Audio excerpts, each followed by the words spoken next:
Joining me now is Scott Hicks, the VP of Corporate Development at Luminex Resources. Good to see you, Scott. Hey, thanks for having me. Now, with your Condor project and the Cuyas West structure, it seems that the more you drill, and the deeper you drill, the higher the grade becomes. So what are some of the highlights of the recent drilling you've been doing? Yeah, so for those people who don't follow it as closely, basically we found a new high-grade area next to one of our open pit resources. So we've been drilling that systematically throughout 2023.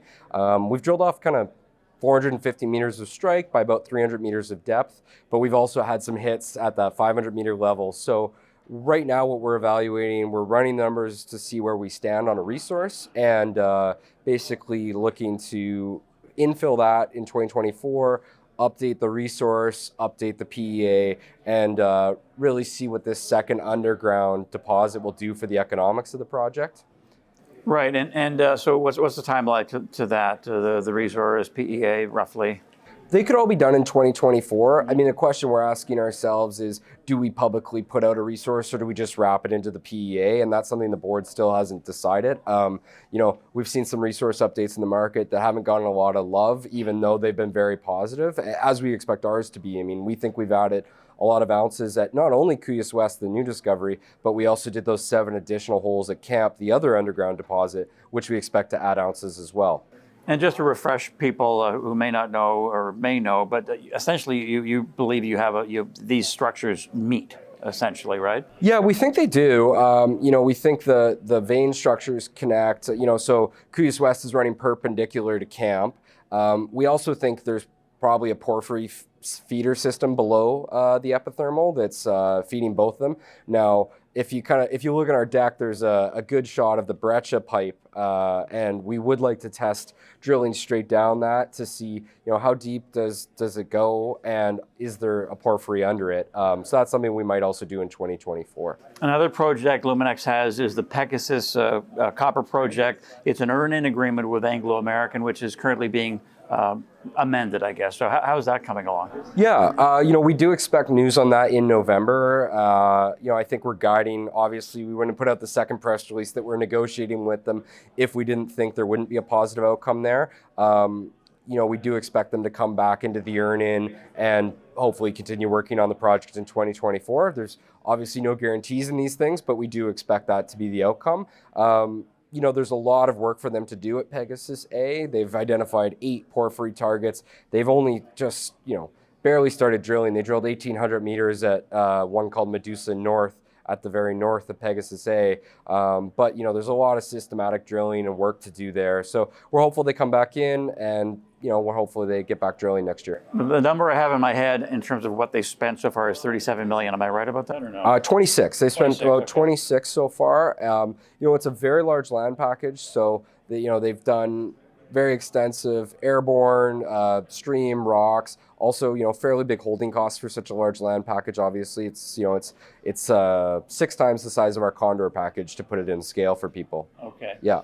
Now, on another front, the company struck 2 agreements with some local mining groups in Ecuador. Obviously important, but how significant is that, and why is it so important in terms of the S in ESG?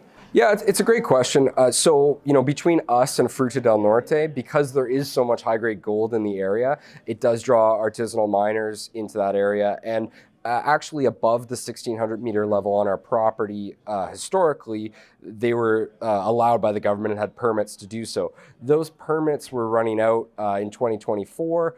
I think everyone wanted a win-win, and that ended up being us giving them about 100 hectares of Condor in the north, where there's high grade but very narrow veins that wouldn't really be mined from an industrial perspective and are outside of our current resource areas. So, we think that was a good outcome for them. And, in the future, you could even imagine a scenario when we have a plant up there that there could be some toll milling arrangement. You see this in a lot of countries, and I think it's a nice way to kind of honor the fact that people have been working in that area for a long time, while kind of melding it with more modern Western mining that's a little bit more environmentally sound.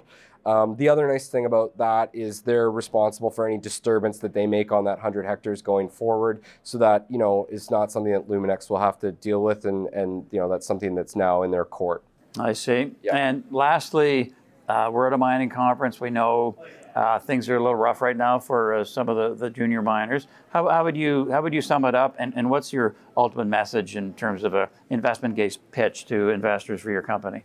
Yeah, I mean, look, there's a lot of opportunities out there. I continue to look at different stocks and be surprised by how low they are and what the market caps and valuations are. I think for investors, they need to look at teams that are doing the work, finding new resources, and have a track record of de-risking and selling assets. And we think that's our team. Between Lumina and Luminex, we've probably found 22, 23 million ounces of gold in Ecuador since we started there in 2014. Obviously, the group's sold 8 companies in the past. So we think that's where investors should be putting their money. I appreciate it's been painful for everyone, including ourselves as investors and management lately. But it's a patient game and it's a cyclical game. And I think if you're not in the stories already, it's a hell of an opportunity. Right, and just lastly, there's definitely worse things that you could do than invest with a Lumina group led by Ross Beatty, right? Yeah, I mean, look, having somebody like Ross there is key for underpinning financings. We think we get less dilution because obviously we can get tighter discounts. In Lumina, we just saw him support with $15 million of conversion into shares. In Luminex, he's there for 20% of every financing. We also have a great group of Ecuadorian shareholders in Luminex that owns about 14% that goes pro rata every financing. So, we know where 35% of the capital is coming from every time we pick up the phone. And that's so important. You need to make sure that these companies don't get stranded in a tough market. Thanks for the update. Yeah, thanks, Mark. Very good. Scott Hicks, he is VP of Corporate Development at Luminex Resources.